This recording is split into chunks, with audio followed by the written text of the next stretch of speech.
This call is now being recorded. Hello बच्चा, जैसे कि आपको पता है कि लास्ट क्लास में हम क्या कर रहे थे। लास्ट क्लास में हम वैसे तो 6.2 कर रहे थे, लेकिन अभी आपका नेक्स्ट डे एग्जाम है, हम प्रैक्टिस करेंगे। कुछ क्वेश्चंस हम पूछेंगे, पहले हम उनको पोल में करेंगे, फिर हम आपको उसको एक्सप्लेन कर देंगे। ओके, तो हमारे जो क्वेश्चन है, पहले हम पहले चैप्टर के कुछ क्वेश्चन पूछेंगे, 2-4 क्वेश्चन, फिर उसके बाद हम ऐसे ही बाकी चैप्टर्स के पूछेंगे। तो चैप्टर नंबर 1 का ही क्वेश्चन है बच्चा, ये 1 सेकेंड। चैप्टर नंबर 1 का क्वेश्चन है, आपको बताना है कि निम्न में से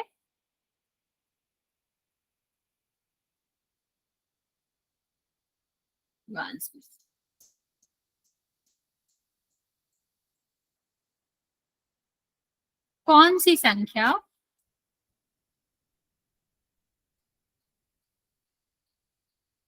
अपरमेय संख्या है।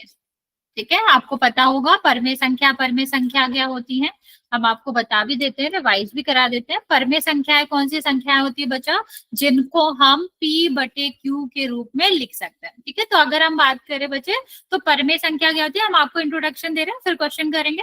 तो परमेय संख्या वो संख्या होती है जिन्हें हम p/q या अंश बटे हर के रूप में लिख सकते हैं, जहां पर p और q दोनों ही क्या होते हैं, दोनों ही आपके पूर्णांक हो सकते हैं, मतलब प्लस और माइनस और जीरो हो सकते हैं। बट एक और चीज याद रखना है कि क्यू कभी भी जीरो नहीं हो सकता। तो दशमलव की कोई संख्या हुई तो हम इसको क्या कर सकते हैं, अगर ऐसा दशमलव है तो हम इसको क्या कर सकते हैं, इसको हम p/q में बदल सकते हैं, मतलब ये परमेय संख्या। जैसे रूट में दी गई है, अगर हम इसका अंडर रूट को सॉल्व कर सकते हैं, सारी संख्या बाहर आ जाएगी, रूट हट जाएगा, तो वो किसकी संख्या होगी, तो वो आपकी परमेय संख्या होगी। ओके, अपरमेय संख्या क्या होती है बच्चे, अपरमेय संख्या होती है वो संख्याएं जिन्हें हम p/q के रूप में प्रदर्शित नहीं कर सकते। जैसे अपरमेय संख्याएं क्या होगी, अपरमेय संख्या जैसे √5 है, तो हम रूट नहीं हटा सकते ना बच्चा। p/q में आपका क्या होता है बच्चा, p/q में दोनों ही p और q पूर्णांक होते हैं। तो रूट में अगर संख्या रहेगी बच्चे, तो वो कभी भी पूर्णांक हो नहीं सकती। ठीक है, तो अगर रूट हट रहा है तो ही पूर्णांक हो सकती है। पूर्णांक का मतलब हमें पता है ना बच्चे, जो सीधी सीधी नंबर्स होते हैं ना, 1 2 3 4 5, इसमें कोई दशमलव की संख्या नहीं होती और कोई भी आपके रूट की संख्या नहीं होती। तो आपको ये वाले p और q की जगह पर ये वाले नंबर चाहिए, माइनस के हो प्लस के हो वो चलेगा, बस q की जगह पर जीरो नहीं होना चाहिए। तो हमें इसमें प्रदर्शित करना होगा। तो यहाँ पर देखो, अगर ये रूट है तो ये कभी भी आपका क्या नहीं हो सकता, ये कभी भी आपका, अगर इस तरह की संख्या रूट में दी गई है कि वो आपका क्या नहीं हो रहा, रूट नहीं हट पा रहा है, तो वो कभी भी आपकी परमेय संख्या नहीं होगी, p/q के रूप में नहीं प्रदर्शित हो सकती। और बच्चे, अगर हम किसी भी परमेय संख्या को, सॉरी, किसी भी अपरमेय संख्या को परमेय संख्या से प्लस करें, माइनस करें, गुणा करें, तो हमारा जो संख्या रहती है, भाग ही क्यों ना करें, जो हमारी संख्या रहेगी वो कैसी संख्या रहेगी, वो अपरमेय संख्या ही रहेगी। ओके, तो ये हमारा बेसिक इंट्रोडक्शन था जो हमने करा हुआ था इस क्वेश्चन में, के लिए हमें जरूरत है। अभी हम आपको ऑप्शन दे रहे हैं, आपको मुझे बताना है इनमें से कौन सी संख्या आपकी क्या होगी, कौन सी संख्या अपरमेय संख्या होगी। क्वेश्चन का आंसर पोल में करें। 1 सेकेंड, दिया गया है 5√2, 5 + √4, 5√9,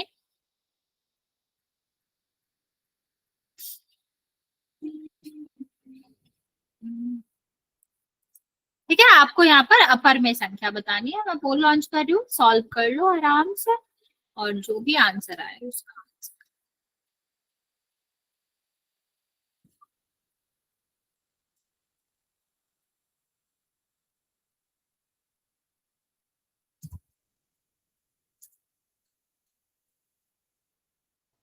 सॉल्व करो बच्चा। मैंने अभी बताया परमेय संख्या वो होती है जो रूट में होती है। तो जब भी हमें इस तरह से नंबर दिया जाए, सबसे पहले सोचो क्या रूट हट पा रहा है, अगर हाँ तो फिर वो परमेय संख्या नहीं होगी, अपरमेय संख्या नहीं होगी।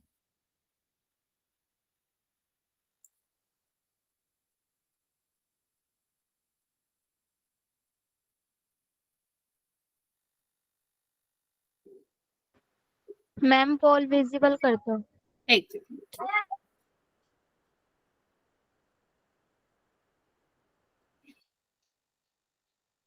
3 बच्चों का सही है, वेरी गुड बच्चा।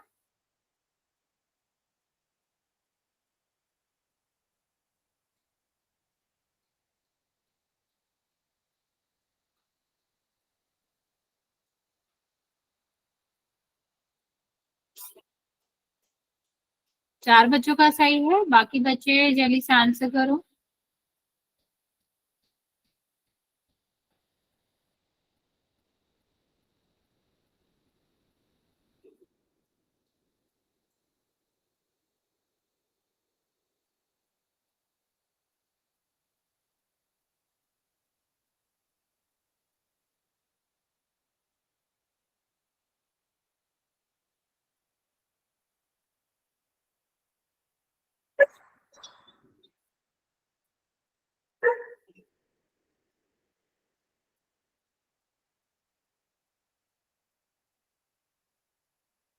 सात बच्चों ने आंसर किया है, पांच बच्चों का बिल्कुल करेक्ट है।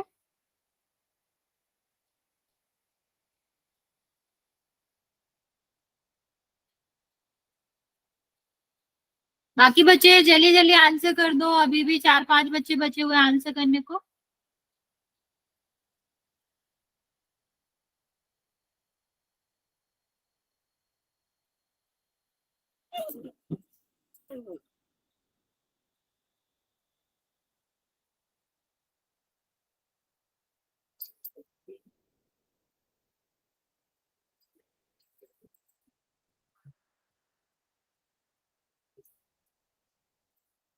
ओके, लास्ट 20 सेकेंड बचा, जल्दी से आंसर करो।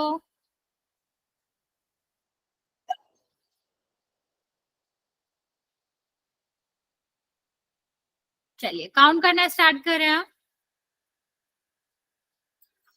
5, 4, 3, 2 और 1। 9 बच्चों ने आंसर दिया है, 10 बच्चों ने, 6 बच्चों का करेक्ट है। देखते हैं क्या आंसर आएगा इसका। सबसे पहले हमें क्या करना होता है, हमको देखना होता है क्या हमारा रूट हट रहा है या फिर नहीं हट रहा है। तो बच्चे देखो यहाँ समझो कि हमें जब भी अपर में संख्या निकालनी थी, एक और अपर में क्वेश्चन पूछ लेंगे हम। तो अपर में संख्या हमें जब निकालनी होती है तो हमें क्या करना पड़ता है, अपर में संख्या जब भी हमसे कहा गया तो अपर में संख्या वो संख्याएं होती हैं जो रूट में हो, ठीक है, ऐसे रूट में जो बाहर नहीं आ सकते, जो कि आपके पूर्ण नहीं है, पूर्ण संख्याएं नहीं है। तो अभी देखो दो तो आपका क्या हो जाए,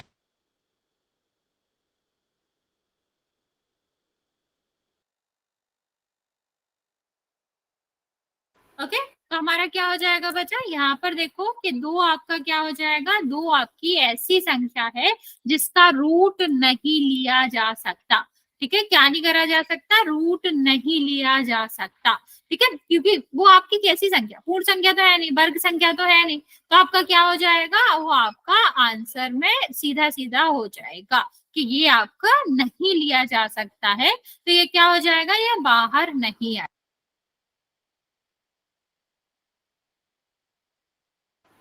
ठीक है। तो ये आपका क्या हो जाएगा। हाँ बच्चों, हाँ मैं रिपीट करती हूँ कि अगर हमारी कोई संख्या जो है वो कैसी है, वो हमारी रूट के अंदर है लेकिन वो पूर्ण वर्ग संख्या नहीं है, तो वो कैसी रहेगी, तो वो हमारी रहेगी कि वो आपकी अपरमेय संख्या रहेगी, ठीक है। कैसी संख्या रहेगी, अपरमेय संख्या रहेगी, ठीक है। तो अपर में संख्या बच्चे क्या होता है कि अगर हम रूट नहीं ले पा रहे, जैसे रूट 2 है तो इसलिए बाहर नहीं आ सकता ना रूट से। यहाँ देखो ये आपका क्या है, 4 है, 4 को हम लिखेंगे तो 2 मल्टीप्लाई बाय द 2 हो जाएगा। कोई भी संख्या अगर दो बार आ रही है तो वो क्या होती है, रूट के बाहर आ जाती है, ठीक। तो ये रूट रहा ही नहीं ना बच्चे। 5 + 2 कितना हो जाएगा, 7 हो जाएगा। और जब वो 7 हो गया है तो इसका मतलब क्या हो जाएगा बच्चा, तो वो तो नॉर्मल संख्या हो गई ना, पूरा ये आपका परमेय संख्या हो गई। हमें अपरमेय संख्या चाहिए थी ना बच्चा, जो कि आपके P/Q के रूप में प्रदर्शित ना हो सके।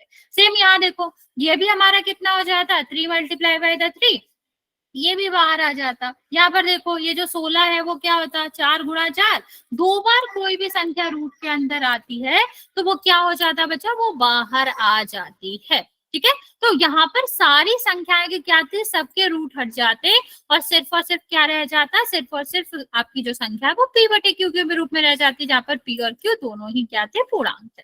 समझ आया बच्चा? हाँ या ना, जल्दी से बता दो। ऐसे और एक क्वेश्चन करने की जरूरत है तो भी बता दो, वरना फिर हम दूसरे टाइप का करते हैं, क्योंकि बहुत सारे क्वेश्चन करने हैं फिर। ओके, चलो फिर नया क्वेश्चन करते हैं। उससे पहले हम आपको एचसीएफ एलसीएम बता देते हैं क्या होता है, क्योंकि हमारा जो नया क्वेश्चन है वो एलसीएम एचसीएफ है। ठीक है, वैसे आपको पता है, जल्दी से रिवाइज करा देते हैं कि मान लो हमें दो संख्याएं दे रखी हैं, दे रखा है कि 40 और दे रखा है यहाँ पर 50, और कहा गया है दोनों का एलसीएम और एचसीएफ निकाल। तो जब भी हमें एलसीएम या एचसीएफ करना होता है बच्चा, तो सबसे पहले हम क्या करते हैं, सबसे पहले लेते हैं हम इसका अभाज्य गुणनखंड। ठीक है, तो 40 का और 40-50 का दोनों का हम क्या करेंगे, अभाज्य गुणनखंड करेंगे। हाँ, एचसीएफ में हमें दोनों का अलग अलग करना पड़ता है बच्चा, एलसीएम में एक साथ ले सकते हो, उससे हमारा क्या हो जाता है, आसान हो जाता है। तो हम पहले एचसीएफ निकाला है, तो 40 का करोगे तो सबसे पहले हमें अभाज्य गुणनखंड करने के लिए अभाज्य संख्याओं से क्या करना पड़ता है, भाग देना पड़ता है।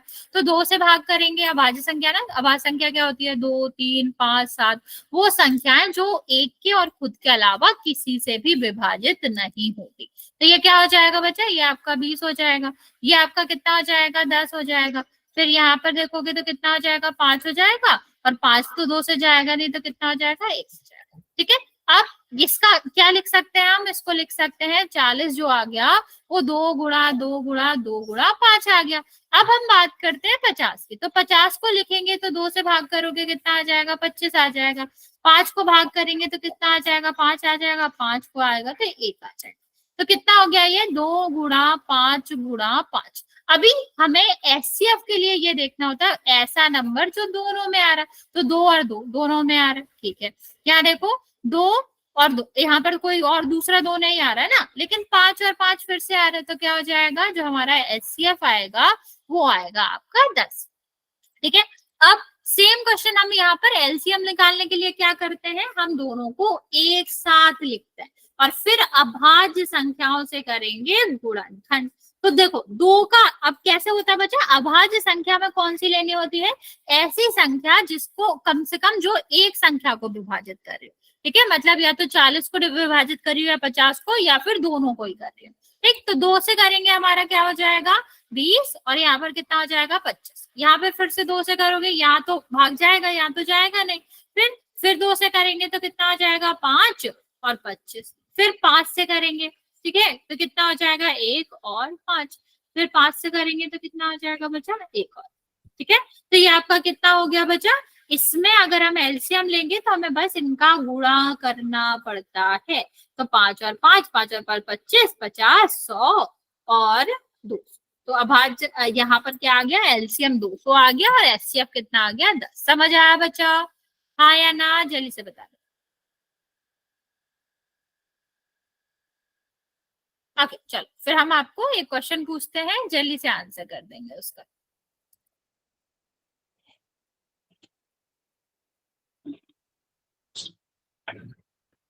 क्या कहा गया है, संख्या 150 और 200 का एलसीएम और एचसीएफ बताओ।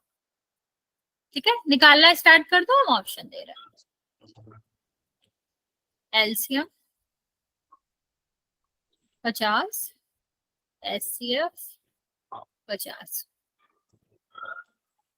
बचा, म्यूट कर लो जिसका भी ऑन हो, जो माइक ऑन हो जिसका। 600।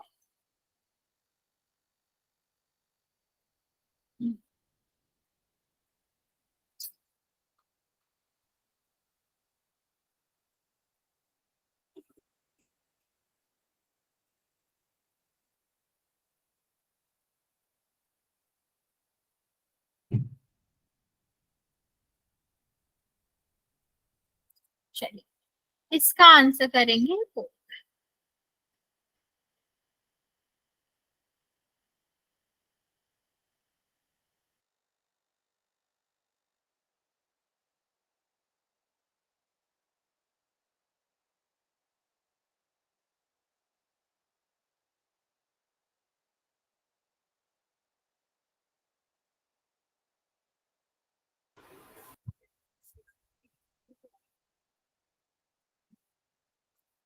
राइट बच्चे।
Okay, very good.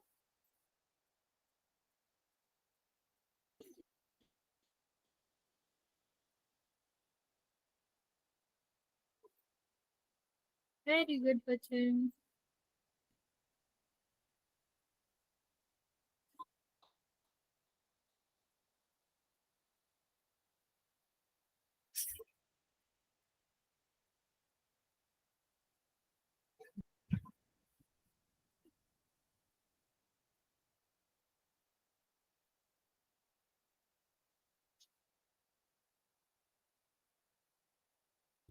4 बच्चों ने आंसर किया है, करेक्ट आया है।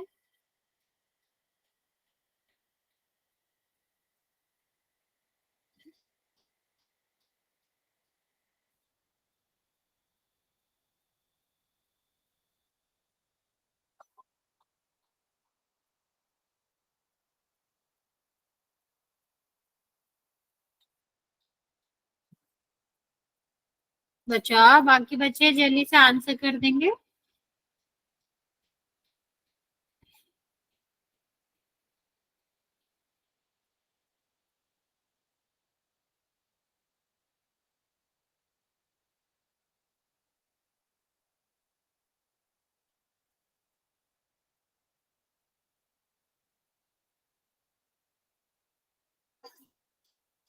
चार बच्चों ने आंसर किया है, करेक्ट आंसर किया है। बाकी बच्चे जल्दी से आंसर कर दो।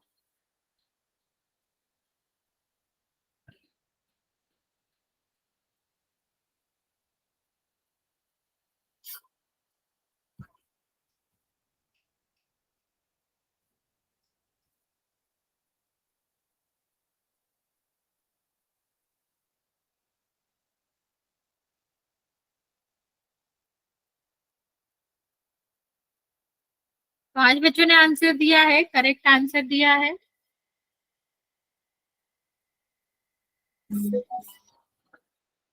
अभी भी आधे बच्चे बचे हुए आंसर करने को, बचाओ।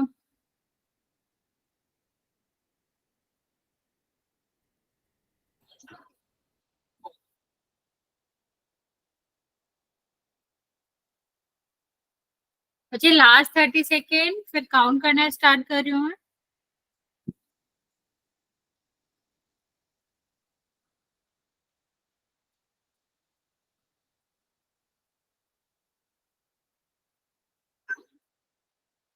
6 बच्चों ने आंसर दिया है, सबका करेक्ट है।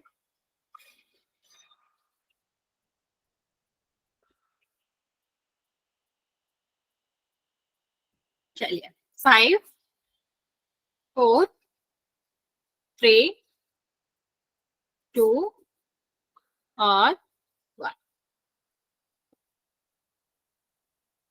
7 बच्चों ने आंसर किया है, सबका ही करेक्ट है आंसर। देखते हैं यहाँ पर कितना आंसर होएगा, कैसे करना है ये भी देखते हैं। 1 सेकेंड। देखो, क्या करना था, हम यहाँ पर अगर एलसीएम ले तो 50, 100, 150 जो है, इसका हम क्या करेंगे, इसका हम लेंगे। अब भाज्य को डन कर, तो कितना आ जाएगा, 1,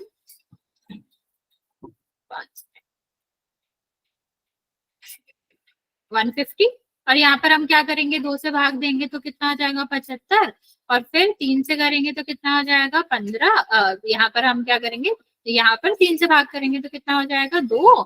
और ये कितना हो जाएगा बच्चा, 2 और 5 25। ठीक है, फिर 5 से करेंगे क्योंकि 2 और 3 से तो जाएगा नहीं, तो 5, और फिर 5 से करोगे तो कितना आ जाएगा, 1 हो जाएगा। अब ऐसे ही हम क्या करेंगे, 200 का भी अभाज्य गुणनखंड करेंगे। ठीक है, तो 200 का करोगे बच्चा तो कितना आ जाएगा, 200 का करेंगे तो 2 से भाग करोगे सबसे पहले तो कितना आ जाएगा, 100 आ जाएगा। फिर 2 से कैसे करेंगे तो कितना आ जाएगा, 50 आ जाएगा। फिर 2 से करेंगे तो 25 आ जाएगा। फिर सीधा 5 से करेंगे तो 5 और 5।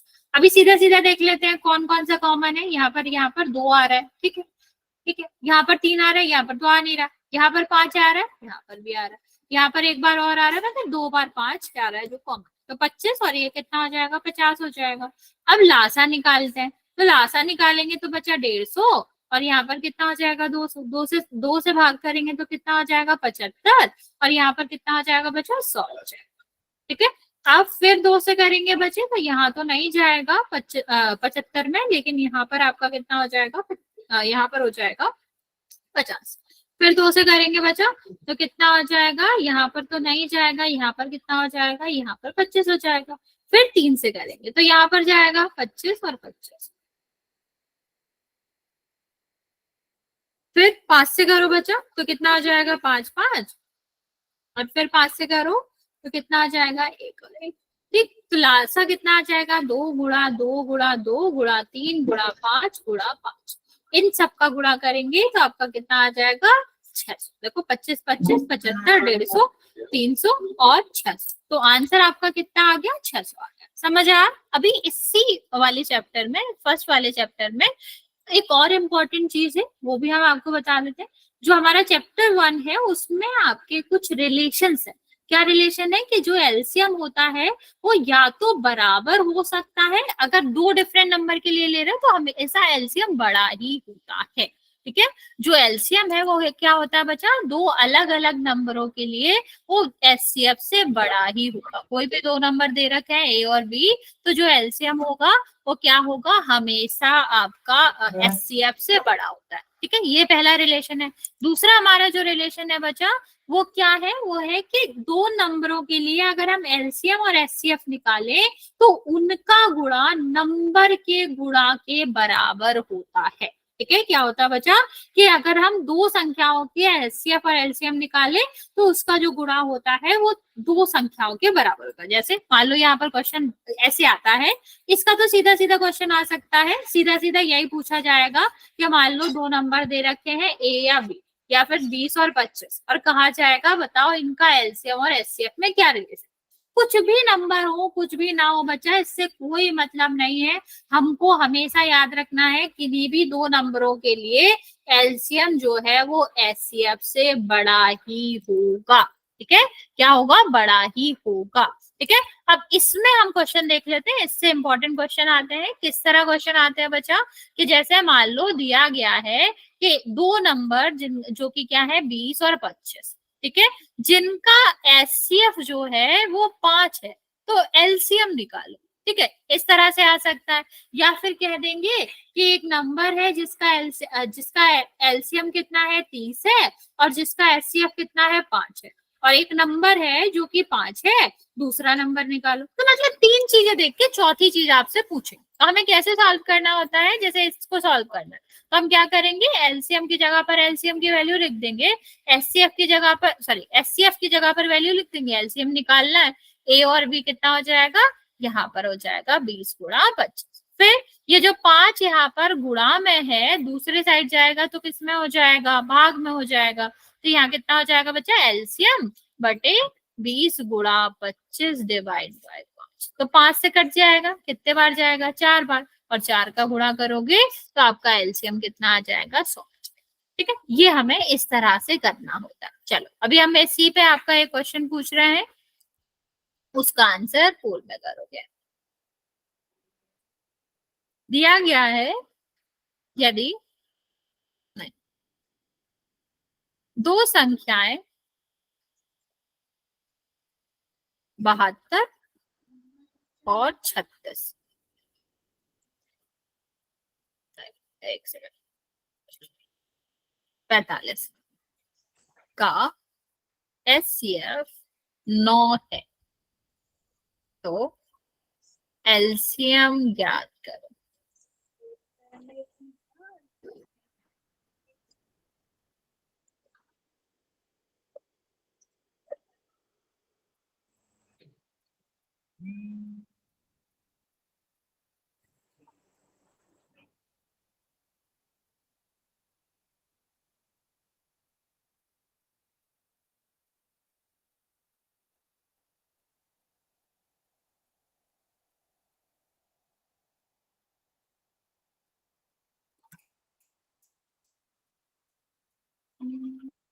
चल इसका आंसर पोल में करना, ट्राई इट, फिर इसके बाद दूसरे वाले चैप्टर पे चलते हैं।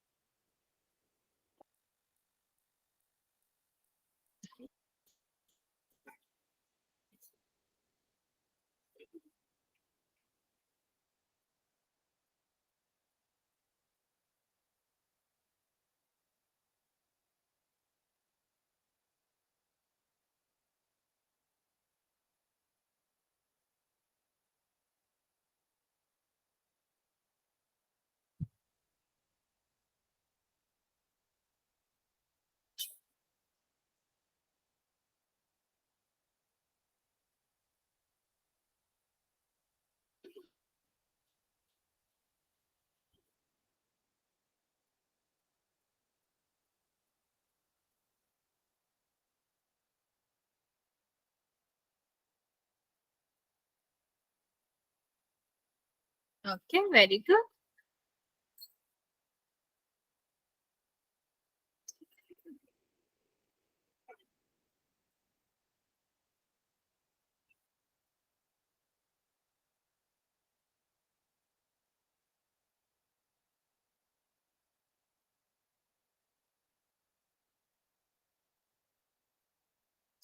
एक बच्चे ने आंसर किया है, करेक्ट आंसर दिया बच्चे आपने।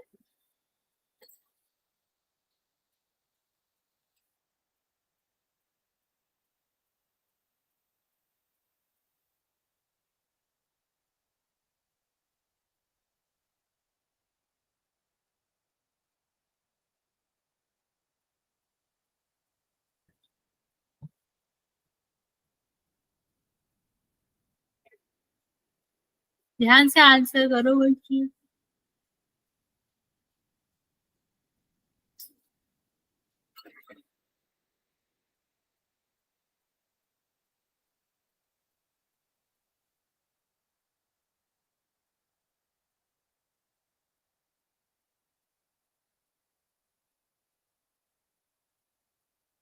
दो बच्चों का सही है आंसर।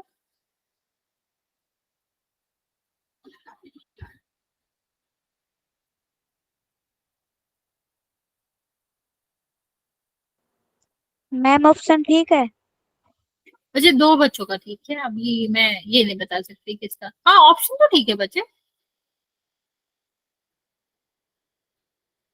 एक सेकेंड, लेट मी चेक। तुमने मुझे ही उसमें डाल दिया।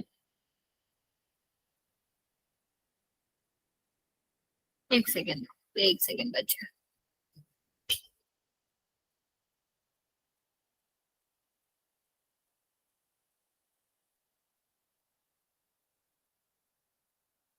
सॉरी सॉरी, यहाँ पर सारे थ्री थ्री हैं।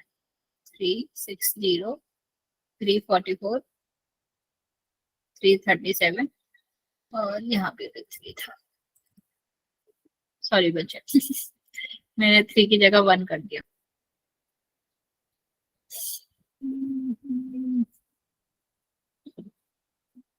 मैम फिर पोल फिर से स्टार्ट कर दो। कोई बात नहीं बचा, कोई ये तो वैसे भी काउंट नहीं होगा। आप मैसेज में सही आंसर कर देना, ठीक है। अगर आपने कर दिया है ना तो कोई दिक्कत नहीं है, ठीक है। आप अपना आंसर निकाल लो, मैसेज में कर देना। और ये वाला काउंट तो वैसे भी नहीं होगा क्योंकि हम तो प्रैक्टिस कर रहे हैं बस।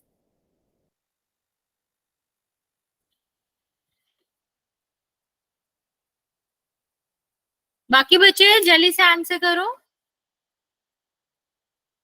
मैम ऑफ ही कर दो तो बोल। ओके चलो फिर ऑफ ही कर देते हैं। आप लोग आंसर इसमें दे दो। सॉरी मैंने गलती से वन लिख दिया था, सिक्स की जगह मतलब थ्री की जगह। देखो करना कुछ नहीं है, दो संख्याओं का गुणा हम किसके बराबर होता है, एचसीएफ और एलसीएम के बराबर होता है। तो हमने क्या करना है, हमने 2 का गुणा कर दिया था, बेसिकली हमें 5 का गुणा करना था। तो 72 और 45 बटे, ये देखो गुणा में है तो भाग में हो जाएगा। यहाँ पर कितना होगा, 5 होगा। 5 का अगर हम यहाँ पर गुणा करेंगे तो क्या हो जाएगा, 10, 1 और ये क्या हो जाएगा, 35 और 1 46। तो आंसर कितना आ गया, 360 आ गया। हाँ, ए वाला करेक्ट था, 360 ठीक था। चलो, अभी ये वाला हो गया हमारा फर्स्ट चैप्टर। अभी हम चलते हैं सेकेंड चैप्टर पे। तो बच्चे सेकेंड चैप्टर पे आपके सबसे पहले क्या इंपॉर्टेंट था, शून्यक इंपॉर्टेंट था। तो शून्यक का क्या मतलब होता है बच्चा, शून्यक का मतलब होता है एक्स का वह मान या फिर चर का वह मान जो कि हमारा क्या करता है, जो कि हमारे पूरे पूरे बहुपद को जीरो कर दे। ठीक है, तो हमें जब भी शून्यक निकालना होता है तो हम बहुपद को जीरो करके उसमें से एक्स की वैल्यू निकाल लेते हैं, वो आपके क्या होते हैं, शून्यक होते हैं। ठीक है, अब मान लो अगर हमें ग्राफ से निकालना हो तो क्या होता है, आपका एक्स अक्ष को, ठीक है, एक्स अक्ष को ग्राफ रेखा जितने बार कट कर रही है, ग्राफ रेखा जितनी बार कट कर रही है वो आपका क्या होता है, जितनी बार काट रही है उससे या उससे होकर जा रही है, वो क्या होते हैं, उतने शून्यकों की संख्या होती है। ठीक है, शून्यकों की संख्या उतनी ही होती है। तो अभी देखो इसका क्या मतलब है बच्चा, यहाँ पर हमारा मतलब है कि मान लो यहाँ पर दिया गया है,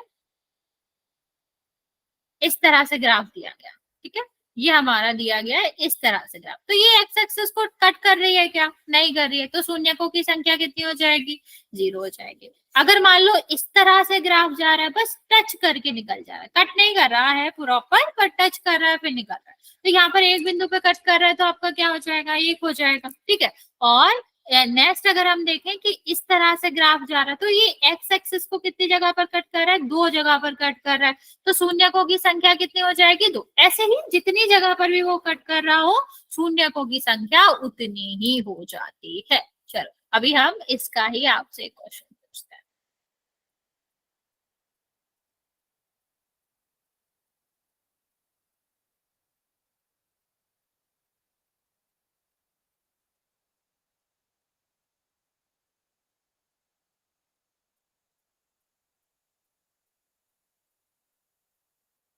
ये एक्स एक्स है, हमको बतानी है शून्यकों की संख्या, और ये वाई है। ठीक है, ये एफ एक्स है, कोई ग्राफ नहीं है। शून्यकों की संख्या बताओ।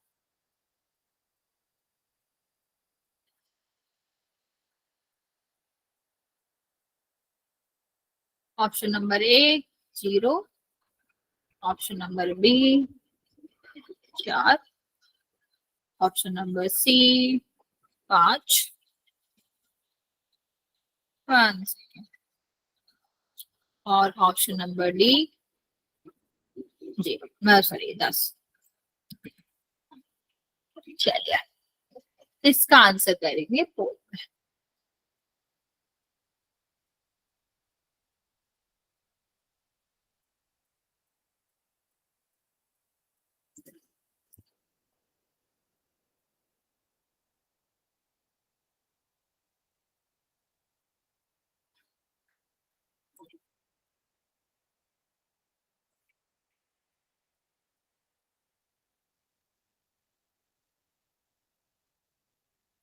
अच्छा, ध्यान से करो आप।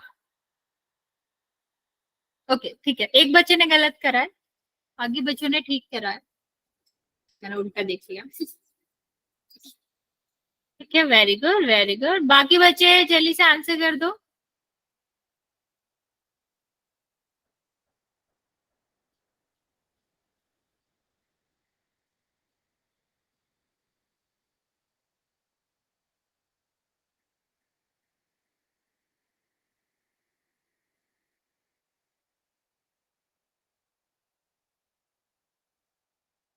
सात बच्चों ने करेक्ट आंसर किया है, लास्ट 10 सेकेंड दे रहे हैं। 8 बच्चों ने,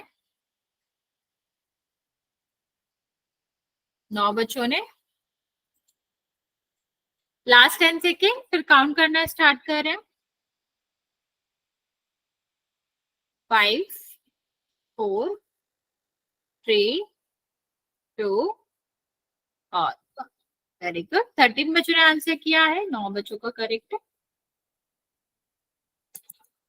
देखो क्या करना है हमको, एक्स एक्सिस से देखना था, 1 2 3 और 4। ठीक, तो 4 जगह कट कर रहा है तो आंसर क्या हो जाएगा, 4 हो जाएगा। आगे बात करते हैं बच्चे, आगे हमें देखना होता है कि समीकरण बनाओ।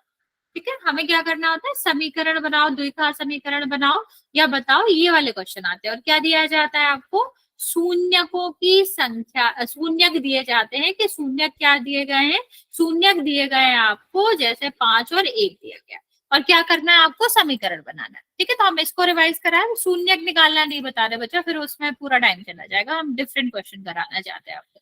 ठीक, तो शून्यक निकालना आपको आते ही है कि बराबर 0 रख दो, एक्स का मान निकाल लो, आ जाता है। जो छोटे छोटे कंसेप्ट है वो हम आपको रिवाइज करा रहे हैं। तो यहाँ पर देखो शून्यक हमें दिए गए हैं और कहा गया है समीकरण बताओ। तो अगर शून्यक दिए गए तो हम क्या करेंगे, योग निकाल लेंगे और हम गुणा निकाल लेंगे। तो आप गुणनफल या योगफल कह लो, तो ये कितना हो जाएगा, 5 माइनस 1 4 हो गया, और गुणनफल कितना हो जाएगा बचा, गुणनफल हो जाएगा -5। या फिर नॉर्मली हमें क्वेश्चन में इतना नहीं करना पड़ता, हमें सीधा सीधा क्या दे रखा होता है, हमको दे रखा होता है कि शून्यकों का योगफल कितना है, शून्यकों का योगफल दे रखा है 6 और गुणनफल जो दे रखा है वो दे रखा है 9। ठीक, ये इससे गुणनफल और आपको क्या दे रखा है, ये दे रखा है, और पूछा गया है कि द्विघात समीकरण बताओ। तो हमारा फॉर्मूला क्या होता है, ध्यान से देखना बच्चा, एक्स स्क्वायर माइनस, यहाँ पर माइनस होता है बच्चा, और यहाँ क्या आता है, शून्यकों का योगफल, और यहाँ पर क्या आ जाएगा, एक्स प्लस गुणनफल। ठीक है, तो यहाँ पर हम वैल्यू रख देंगे तो हमारा आंसर क्या आ जाएगा, हमारा जो आंसर आएगा वो आपका आ जाएगा द्विघात समीकरण। ठीक है, तो इस तरह से हमको करना होता है। अब मान लो अगर योगफल हमें क्या दिया होता, 0 दिया होता, तो ये वाला पूरा का पूरा पद ही 0 हो जाता। अगर हमने यहाँ पर दे रखा है कि योगफल 0 है और हमारा क्या है, जो गुणनफल है वो 5 है, तो ठीक है, ये दोनों इसका 0 में गुणा होगा तो वो पूरा ही 0 हो जाएगा, और 0 लिखने की जरूरत तो है नहीं, तो ये कितना आ जाएगा, 5। तो इस तरह से हम करते हैं। ओके, चलो एक क्वेश्चन हम इसका करा रहे हैं, फिर उसके बाद हम 5th चैप्टर का रिवीजन करा देते हैं आपको, क्योंकि 3rd में हमने कर रखा है ऑलरेडी, तो 5th का करा देते हैं। देखो क्या दिया गया है, दिया गया है कि क्वेश्चन है, द्विघात समीकरण बताओ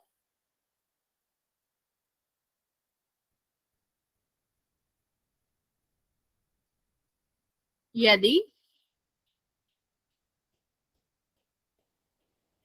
शून्यकों का योगफल 0 और गुणनफल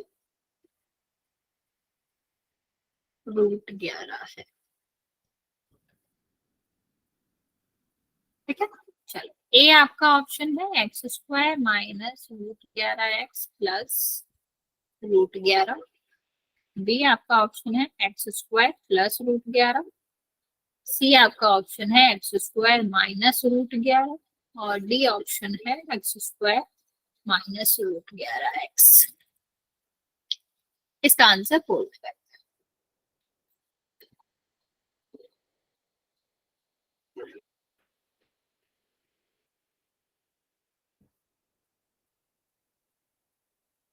इसके बाद हम आपको समांतर श्रेणी का बता दें।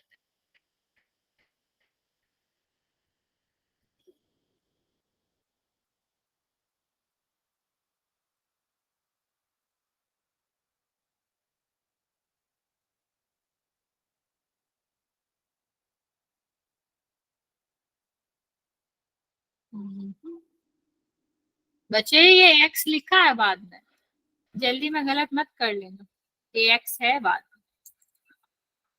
एक बच्चे ने सही आंसर दिया है, बाकी बच्चे गलत करो। बच्चा शून्यकों का योगफल 0 है, गुणनफल 0 नहीं है, गलत आंसर करो।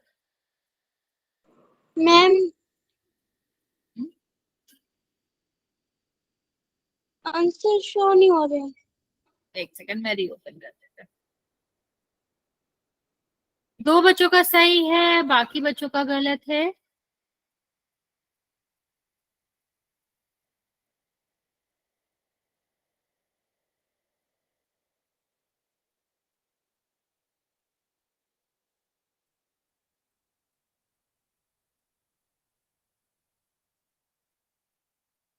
बच्चा ध्यान से करो।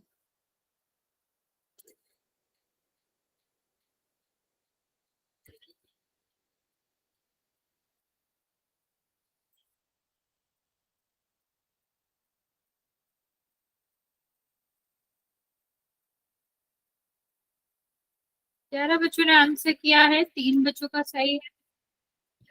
सॉरी, हाँ 3 बच्चों का सही है, बाकी बच्चों का गलत है।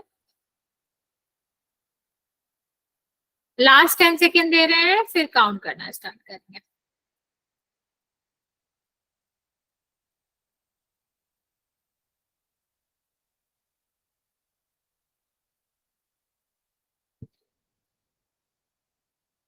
चलिए 5, 4, 3, 2, 1।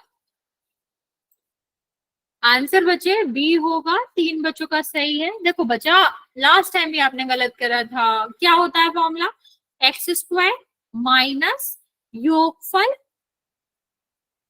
गुणा एक्स और प्लस का रूट, सॉरी फॉर्मूला लिख रहे थे, प्लस का गुणनफल। ठीक है, प्लस होता है गुणनफल में बच्चे। ठीक है, अब देखो योगफल हमें कितना दे रखा था? 0 दे रखा था, 0 गुणा एक्स, और ये कितना आ जाएगा? ये आपका √11। तो एक्स स्क्वायर माइनस 0 प्लस 11। तो अभी माइनस प्लस कुछ भी करो 0 का, क्या उससे कुछ होगा? नहीं होगा। तो एक्स स्क्वायर √11 आंसर आएगा। समझ आया बच्चा? हाँ, बी आंसर क्यों है, सी क्यों नहीं है? क्योंकि उसमें माइनस आ रहा था, और माइनस की हमें जरूरत नहीं है, क्योंकि कोई बात नहीं बचा, क्योंकि माइनस नहीं आता। हम तो वैसे भी प्रैक्टिस कर रहे हैं अभी तो। ठीक, तो समझ समझ आ गया। हमें बस ये चिन्ह का ध्यान रखना है कि योगफल में माइनस आता है और गुणनफल में प्लस आता है। ठीक है, और जब हमें गुणनफल 0 नहीं दे रखा है, तो हमारा एक और योगफल 0 दे रखा है, तो वो क्या हो जाएगा? वो हमारा बीच वाला एक्स वाला पद 0 आ जाएगा, और उसमें 0, उसमें आपका एक्स नहीं आएगा। ओके, चलो अभी हम आपको नई चीज समझा देते हैं जो हमने पहले नहीं करी है, जो कि आपका क्या होता है? समांतर श्रेणी। क्या मतलब होता है बच्चा समांतर श्रेणी का? आपने स्कूल में पढ़ा होगा, तो ध्यान से समझेंगे। हमारे पास अभी जो टाइम है, हम इसको समझा देते हैं आपको। समांतर श्रेणी का मतलब होता है बच्चा ऐसी श्रेणी जिसमें बराबर बराबर का अंतर हो। ठीक है, क्या हो? बराबर बराबर का अंतर हो, क्या कहलाती है? समांतर श्रेणी कहलाती है। जैसे अगर हम इन दोनों का अंतर निकालें, कितना हो रहा? माइनस का 2, उल्टा जा रहे हैं ना हम, तो -2 कर सकते हैं कि माइनस का 2 घटाया, फिर से माइनस का 2 घटाया, माइनस का 2, फिर माइनस का 2। तो हम बचे, समांतर श्रेणी क्या होता है बचा? ऐसी श्रेणी जिसमें हम क्या करते हैं? जिसमें हम बराबर क्या करते हैं? सार्व अंतर जो इसमें होता है, जिसमें बराबर बराबर का अंतर होता है। और ये जो अंतर है ना बच्चा, वो क्या कहलाता है? सार्व अंतर कहलाता है। ठीक है, क्या कहलाता है? सार्व अंतर कहलाता है। ठीक है, चलो जैसे पहला क्वेश्चन यहाँ से क्या आ सकता है कि दी गई श्रेणी समांतर श्रेणी है या नहीं। ठीक है, तो अगर हमें ये वाला क्वेश्चन करना है कि समांतर श्रेणी है कि नहीं, मान लो ये 5 दे रखा है, 11 दे रखा है, 17 दे रखा है, या 22 दे रखा है, यहाँ पर आपको 20 दे रखा है। ठीक है, तो हमें अगर बताना है कि ये समांतर श्रेणी है कि नहीं, तो हम क्या करेंगे? इन सारी श्रेणी, ये सारे जो लगातार नंबर आ रहे हैं, इनके बीच में अंतर निकालें। तो इसके बीच में निकालो, क्या आ रहा है? 6। इसके बीच में निकालोगे, 6 आ रहा है। सिर्फ 2 के बीच में निकाल के नहीं छोड़ देंगे बच्चा, सबके बीच में निकालेंगे। ठीक है, इसमें निकालोगे तो कितना आ रहा है? 5, और इसमें निकालेंगे तो कितना आ रहा है बच्चा? 8। तो देखो, क्या ये अंतर, जिसको हम सार्व अंतर कहते हैं, सार्व मतलब जिसमें बराबर जो सब में अंतर हो। ठीक है, तो क्या ये सब में बराबर का अंतर है? नहीं है। तो जब बराबर का अंतर नहीं होता है, तो वो आपका क्या कहलाता है? वो आपका कभी भी समांतर श्रेणी नहीं हो सकती। समांतर श्रेणी कब होती है बच्चे? समांतर श्रेणी तभी ही होती है जब बराबर का अंतर होता है। ठीक है, समझ आया बच्चा?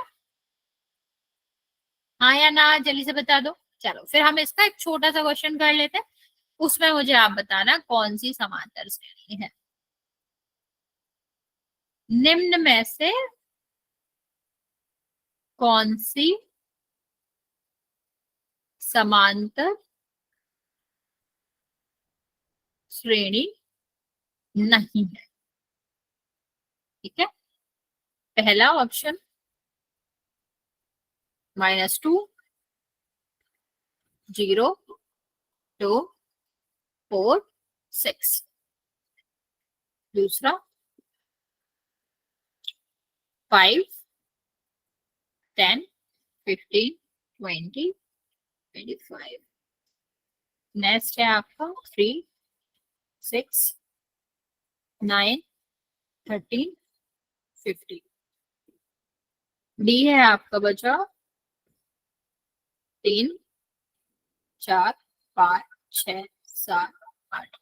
नहीं बताना बचा कौन सा नहीं है, आंसर बोल में करेंगे।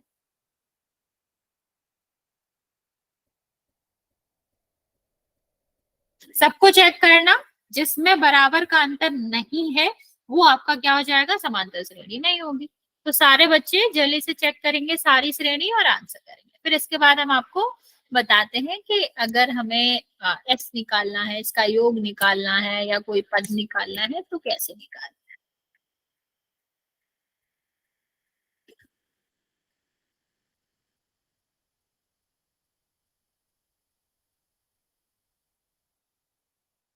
वेरी गुड, 4 बच्चों का सही है, 2 बच्चों का गलत है।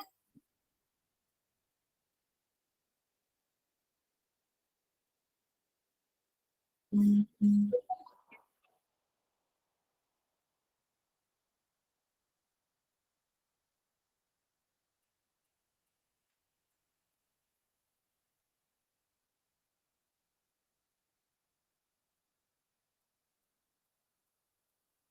7 बच्चों का सही है बच्चे, 2 बच्चों का गलत है, 9 बच्चों ने आंसर दिया है। बाकी बच्चे जल्दी जल्दी आंसर करेंगे।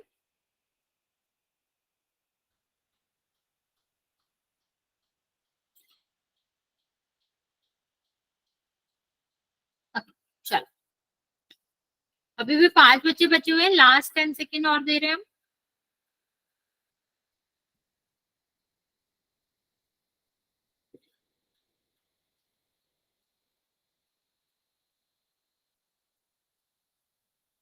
चलो 5, 4, 3, 2, 1।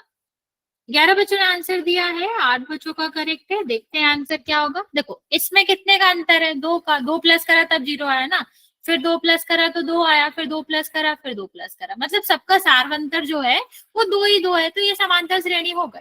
यहाँ देखो सब में अंतर जो है वो 5 5 है, तो ये भी है। यहाँ देखो इसमें सब में अंतर किस किस का है, 1 1 का, ये भी है। तो बचे, लेकिन यहाँ पर देखो ये 3 3 का अंतर चल रहा था, लेकिन ये किसका हो गया, 4 का हो गया। फिर और यहाँ पर कितना हो गया बचा, 2 का हो गया। तो ये फिर नहीं ही रहेगा क्योंकि इसका सारवंतर सेम नहीं है। ओके, चलिए आगे बात करते हैं बच्चा। यहाँ पर इसके 2 चीजें और पूछी जाती है। पद पूछा जाएगा, जैसे मान लो दिया गया है ये 5 और यहाँ पर दे रखा है 7, और यहाँ पर 9 दे रखा है, यहाँ पर 11 दे रखा है, यहाँ पर 13 दे रखा है, और पूछा गया है कि इसका 10वां पद बताओ। ठीक है, 10वां पद बताओ। तो कैसे करते हैं, इसका फॉर्मूला होता है बच्चा, क्या फॉर्मूला होता है, इसका फॉर्मूला आपका होता है a प्लस n माइनस 1 और d। ठीक है, ए एन का फॉर्मूला होता है, ए एन का मतलब होता है nवे पद का फॉर्मूला। nवे पद का क्या फॉर्मूला होता है बच्चा, यहाँ पर जो फॉर्मूला होता है वो होता है a plus n minus 1 d। अब ये a क्या है, n क्या है, ये भी देख लेते हैं। a का मतलब होता है पहला पद, पहला मतलब यहाँ पर जो श्रेणी जिससे स्टार्ट हो रही है उसको पहला पद कहते हैं। तो अगर हमें 10वां निकालना तो a के बराबर क्या आ जाएगा, 5 आ जाएगा। n का मतलब कितना होता है बच्चा, कि कौन सा पद निकालना, जो पद निकाल रहे हैं उसको हम n कहते हैं। तो ये कितना हो जाएगा, 10, 10 माइनस 1। और d को कैसे निकालते हैं, दूसरे, हमेशा दूसरे वाले पद में से पहला निकाला करो, क्योंकि हम इसका अंतर पूछ रहे हैं ना कि हम दूसरा पद कैसे आए। तो दूसरे वाले पद में से हम क्या करेंगे, पहला पद अगर घटा देंगे तो हमारा क्या आ जाता है, सारवंतर आ जाता है, डी आ जाता है। तो 7 माइनस 5 कितना आ जाएगा, 2 आ जाएगा। तो यहाँ पर कितना आ गया, 2। अब डायरेक्ट सॉल्व कैसे करेंगे, पहले माइनस करना है तो 9, और यहाँ पर कितना हो जाएगा, 2। तो 5 प्लस 18 और फिर ये कितना हो जाएगा, 23 हो जाएगा। तो आंसर कितना हो गया बच्चा, 23। हाँ, इस तरह से सॉल्व करते हैं। ठीक, इसका हम एक क्वेश्चन करा लेते हैं, बस हम आपको इसका एक और फॉर्मूला बता देते हैं कि मान लो अगर एसएन पूछा, एसएन का मतलब क्या है कि बताओ 10 पद तक जो पद आएंगे उनका योग कितना होगा। ठीक है, 10 पदों तक योग कितना होगा। तो इसका जो फॉर्मूला होता है बच्चा वो क्या होता है, n divide by 2 2a plus n minus 1d।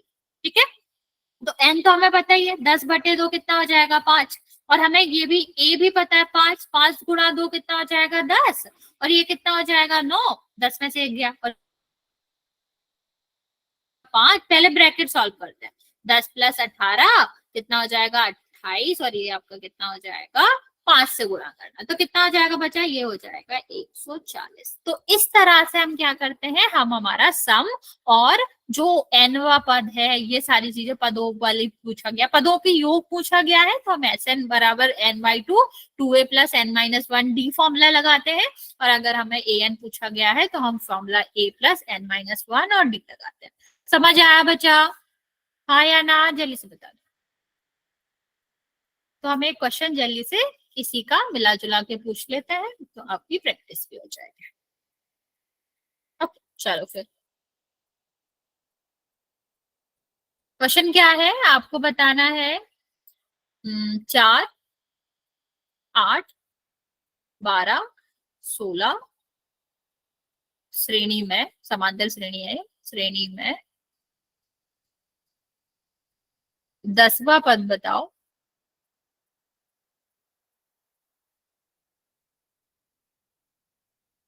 पद तथा 10 पदों का, प्रथम 10 पदों का योग ज्ञात करो। ठीक है? करो जल्दी से।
इसका आंसर 4 में करेंगे।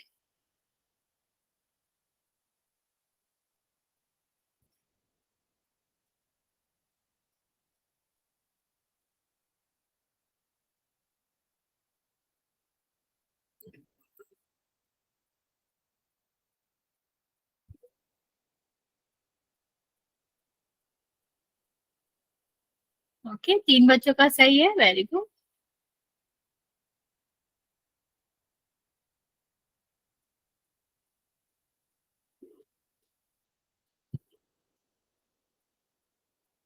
चार बच्चों का सही है, वेरी गुड बच्चे।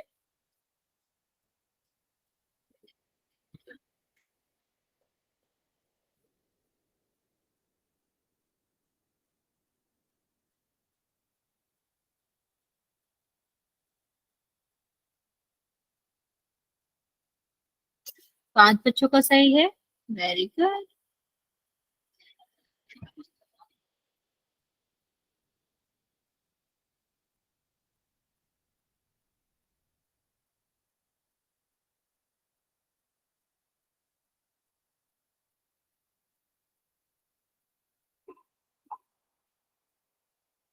6 बच्चों का सही है, बाकी बच्चे जल्दी से आंसर।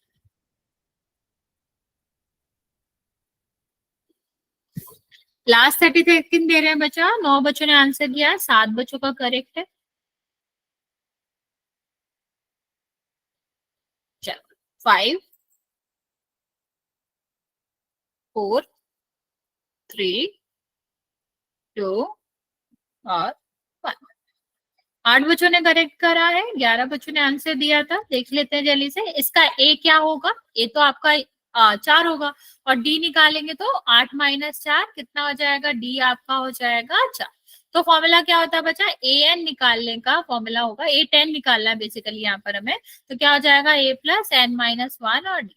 ठीक है, तो यहाँ कितना हो गया? 4, और ए मतलब 10 माइनस 1 कितना हो जाएगा? 10 माइनस 1 यहाँ पर कितना हो जाएगा? 4। तो कितना हो गया बच्चा? 4 प्लस 9 और 4, तो 36 और 4 40 आ गया।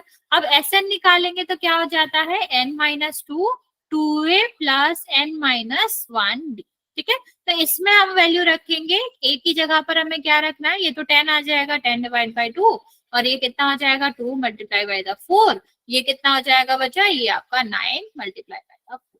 ठीक है, तो इसको हम पहले मल्टीप्लाई कर लेते हैं। तो 5 8 प्लस 36, और ये आपका कितना हो जाएगा? 5 मल्टीप्लाई बाय द 44। तो 44 से करेंगे तो 220 आएगा, जो कि आप लोगों ने सही भी आंसर दिया। ओके बच्चे, यहाँ तक कोई डाउट है तो पूछ लो, वरना फिर आज यहाँ तक ही रहने देंगे। और हमारा नेक्स्ट क्लास जो है, नहीं बच्चा, वही हम कह रहे हैं, फ्राइडे को आपकी क्लास नहीं है, फ्राइडे को आपका एग्जाम है ना, तो अभी आपकी जो नेक्स्ट क्लास होगी वो आपकी 10 तारीख को होगी। ओके, नहीं मैम, फ्राइडे को नहीं है एग्जाम।